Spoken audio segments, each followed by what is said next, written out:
The Psychology of Health by Professor Nigel MacLennan. How do our minds influence the health of our bodies?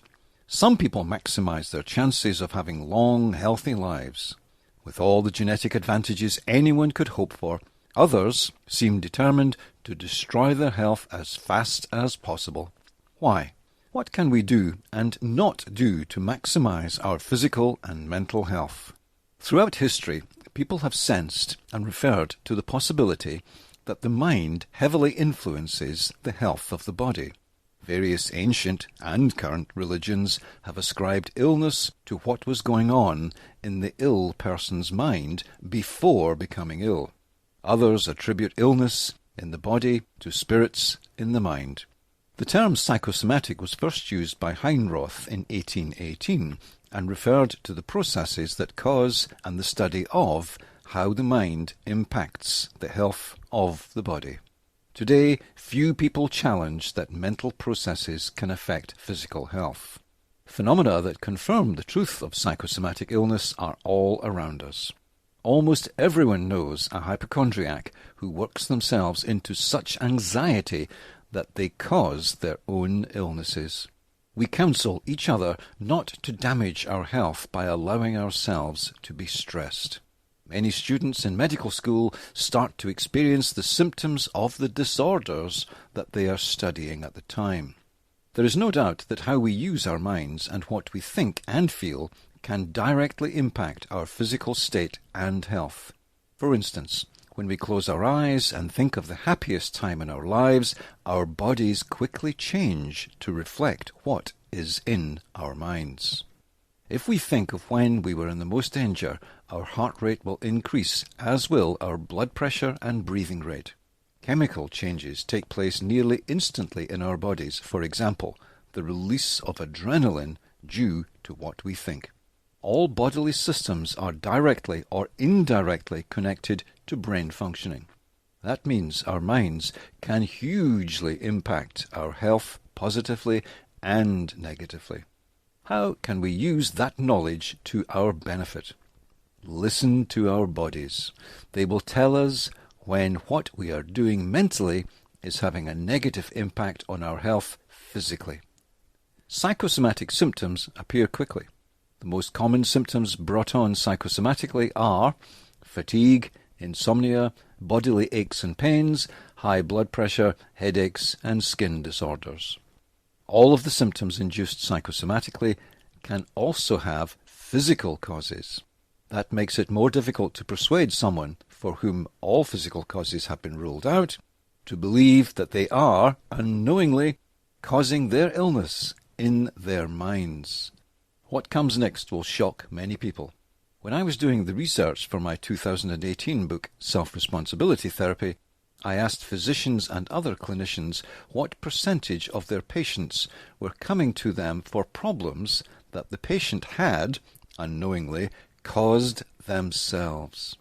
None of the experts said less than 65%, and no one said more than 95%. Most thought that 75 to 85% of people with health problems had, in some way, unknowingly, caused that problem themselves. To those who have studied the most up-to-date research, those figures may appear on the low side. It now appears that around 90% of all cancers are behaviourally caused directly or indirectly. That is, perhaps most of us unknowingly cause our own cancers. Here is an alarming figure. Only 3% of the population follow the big 5 pieces of health protection advice, which are: don't smoke, exercise regularly, keep your weight within healthy limits, eat at least 5 pieces of fruit and vegetables per day, abstain from alcohol, or drink at very low levels. That means that 97% of the population are using their minds to behave in ways that are seriously injurious to, or increase the risks to, their health. Here is another alarming figure.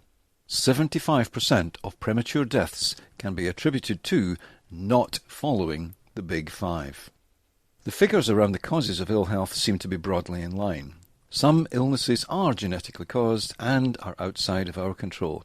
Indeed, the gradual deterioration of our genes beyond the age of 30 after the genetic end cap, the telomeres, start to shorten is outside of our control, or that is what we used to think.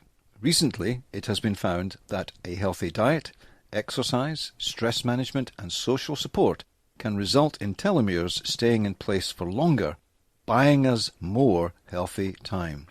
That might explain why some people grow old more slowly than others. It may also explain the greater longevity of people who live a healthy lifestyle.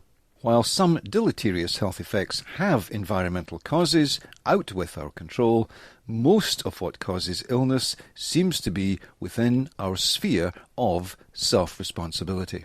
The most constructive psychological approach we can adopt towards health is to take as much self-responsibility as possible without becoming paranoid or hypochondriacal. Trying to take responsibility for things beyond our gift will cause stress, which damages health. Taking too little self-responsibility will subject us to avoidable risks, damaging our health. We are best served by finding the sweet spot, that happy, moderate, balanced level of responsibility for our health that leaves us feeling relaxed and confident that we are doing our best. It seems that our mind is both the biggest cause of ill health and the best tool we have to stay healthy for longer, depending on how we choose to use it.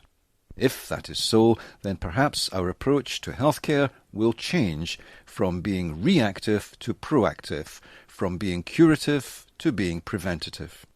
In years to come, will medical practice move towards behavioral medicine, mostly about educating and persuading people to do what will keep them healthy for longer? Will the most effective science in medicine come from the art of health self-responsibility?